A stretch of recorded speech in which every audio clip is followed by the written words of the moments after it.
फल कथन की हम बात कर रहे हैं। फल कथन के लिए हमें जिस पद्धति की हम बात कर रहे हैं उस पद्धति को समझते हैं। मैं उसी पद्धति के बारे में बात करूंगा। हम फल कथन करते हैं पाराशर ज्योतिष से। पाराशर ज्योतिष के लिए हमें 3 चीजों की आवश्यकता होती है। पहली, जिसके बारे में भी हमें जानना है, जिसे हम जातक कहते हैं, यजमान कहते हैं, उस यजमान या जातक के जिसके बारे में भी हमें जानना है, उसका हमें जन्म का समय चाहिए, जन्म की दिनांक चाहिए और जन्म का स्थान चाहिए। जैसे ही वो 3 चीजें हमें बिल्कुल सही, हमें वो जन्मदिन नहीं चाहिए जो हमने कागजों में लिख रखा है, नहीं, हमें वो जन्मदिन चाहिए जो वास्तविकता में उसका जन्मदिन है। वो जन्म दिनांक, जन्म स्थान और जन्म समय, इन तीनों को लेकर के पाराशर जी ने एक विशेष पद्धति निकाली, एक गणितीय पद्धति। उस गणितीय पद्धति के द्वारा हम उस व्यक्ति की कुंडली बनाते हैं। ऐसी, इसको हम कहते हैं कुंडली। ऐसी एक कुंडली बनाते हैं। कुंडली के बारे में बाद में बात करेंगे, क्या होती है, कैसे है। इस कुंडली को बनाने को समझने की बात यह है कि हम जब उस व्यक्ति की कुंडली बनाते हैं तो कुंडली क्या करती है।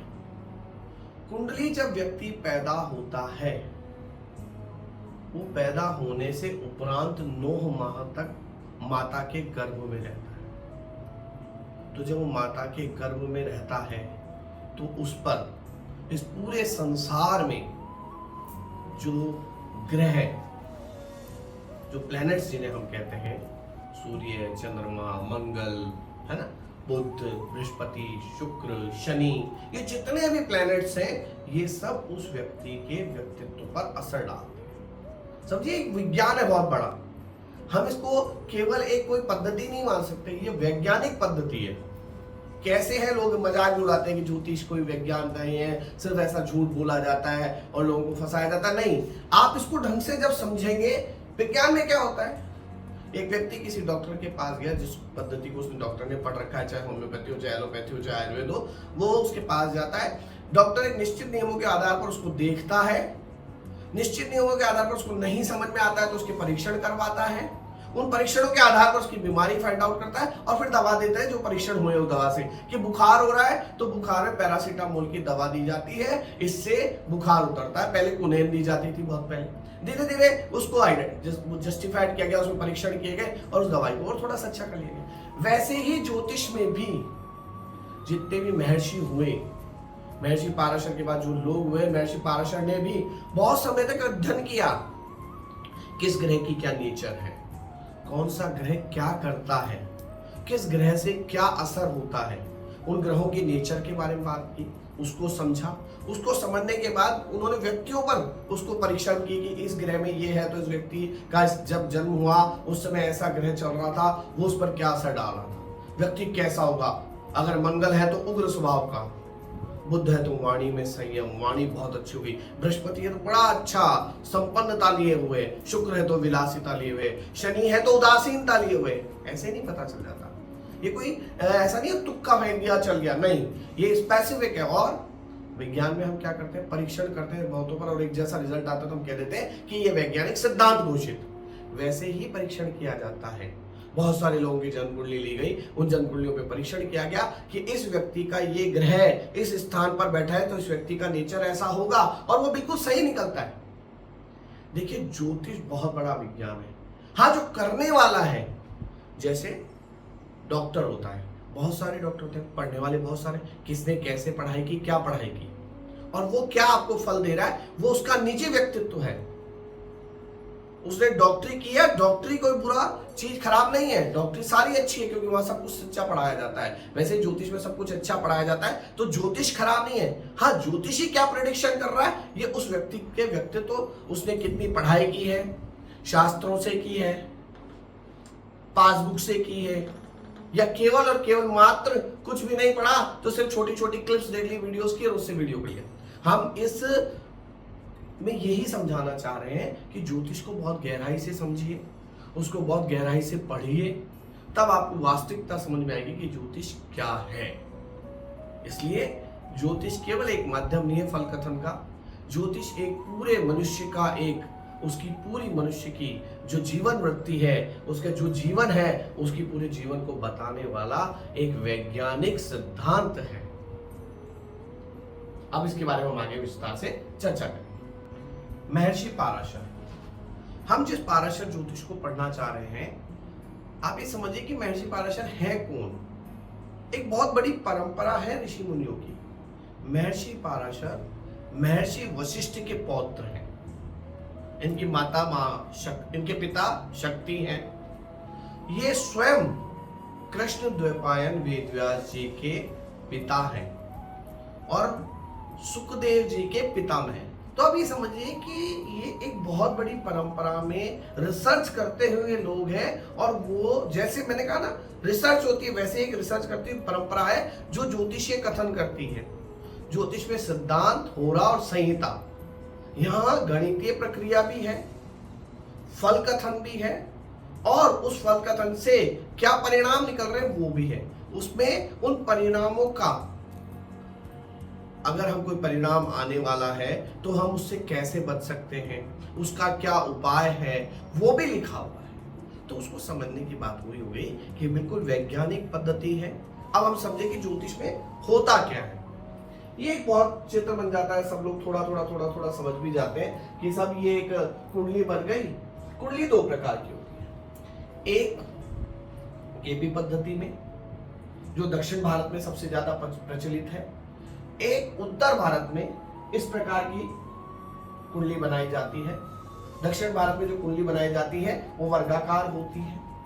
यहाँ पर हम वर्गाकार बनाते हैं, पर हम इसमें 12 जो खाने बनाते हैं, वहां पर अलग पद्धति है। उसको हम बाद में समझेंगे, थोड़ा सा समझेंगे कि वो कैसी पद्धति होती है। ये पद्धति जो है ये उत्तर भारत की है और इसे हम पाराशर पद्धति कहते हैं। इस पद्धति के अंतर्गत हमारे पास 12 भाव है, जिन्हें हम भाव कहते हैं। ये सब भाव है। प्रथम भाव, द्वितीय भाव, तृतीय भाव, चतुर्थ भाव, पंचम भाव, षष्ठम भाव, सप्तम भाव, अष्टम भाव, नवम भाव, दशम भाव, एकादश भाव और द्वादश भाव। ये भाव है।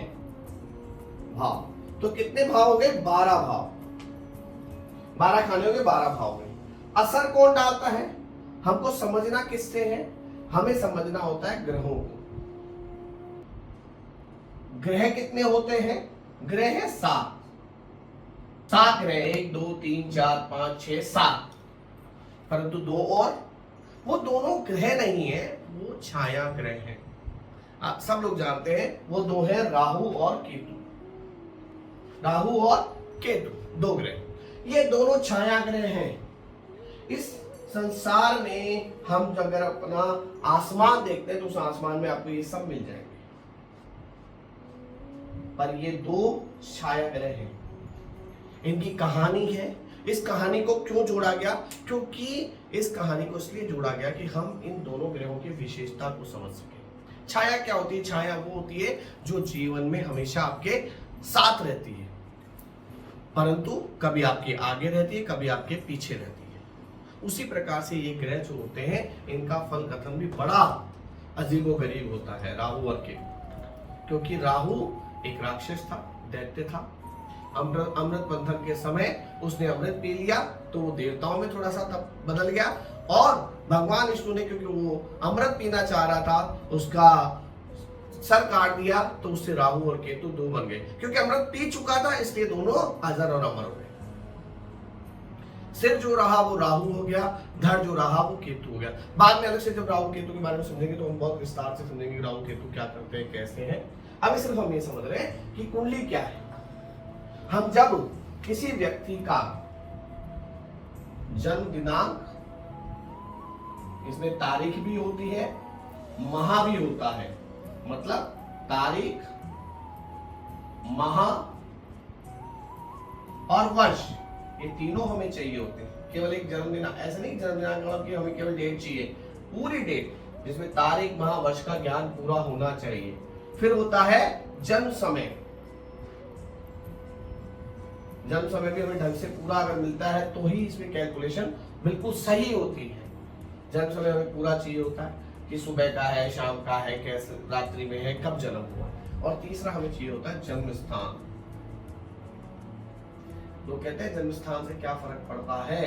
इसी को वैज्ञानिक पद्धति को आप समझिए कि जन्म स्थान मतलब जहां जिस बच्चे का जन्म हुआ है वहां का लॉन्गिट्यूड और लैटिट्यूड लिया जाता है, उसी को आप वैज्ञानिकता मानते हैं। जो वैज्ञानिक लॉन्गिट्यूड लैटिट्यूड लेके आपको भूगोल के बारे में पता था वो तो वैज्ञानिक पद्धति, और जहां हम लॉन्गिट्यूड लैटिट्यूड लेके आपको कुछ बता रहे हैं तो लोग कहते हैं ज्योतिष में कुछ नहीं होता है, तो आडंबर है।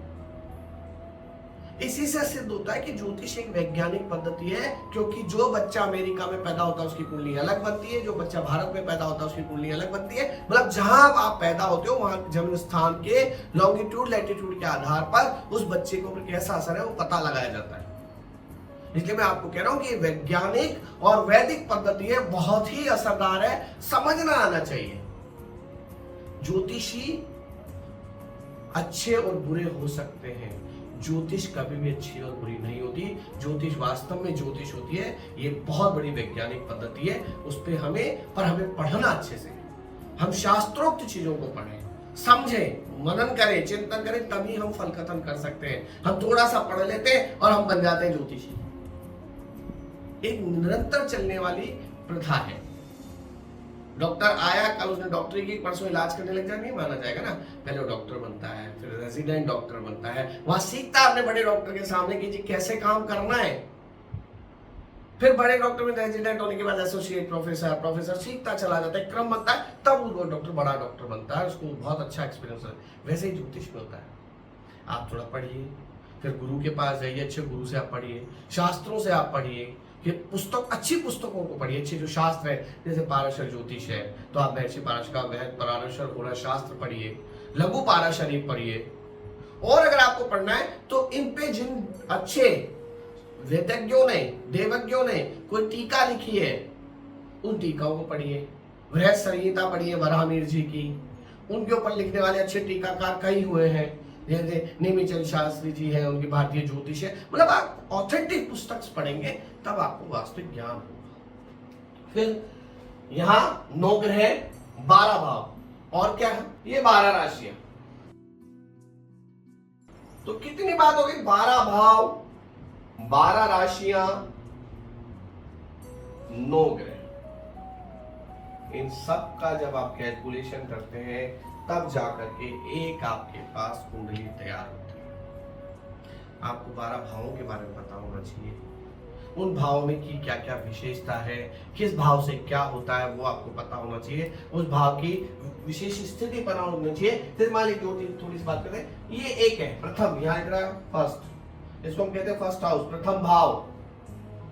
साथ ही साथ हम इसको तनु भाव भी कहते हैं, प्रथम भाव। इससे व्यक्ति के व्यक्तित्व का पता चलता है। दूसरे भाव से हमें व्यक्ति के कुटुंब परिवार का पता चलता है, धन भाव भी कहते हैं। तो ऐसे हर भाव का एक विशेष नाम है और उससे जुड़ी हुई उसमें विशेषताएं हैं। ऐसे ही इन हर ग्रह की एक अपनी विशेषता है। सूर्य गर्मी देता है, चंद्र शीतलता देती है, मंगल उग्रता देता है, तो बुध वाणी में संयम देता है, ये विशेषता है। और ऐसे ही हर राशि का इन ग्रहों से संबंध है। तो जब ये राशि, ग्रह और ये सब मिलकर के पूरी कुंडली बनाते हैं तब हमें जाके पता चलता है कि मनुष्य क्या करता है। फिर इसमें बहुत सारी बातें होती है, गोचर होता है, दशा चलती है, किस ग्रह की कौन सी दशा चल रही है, तब मनुष्य के असर हो। हमें एक एक दशा और एक एक भाव और एक एक चीजों को समझने के प्रयास करें।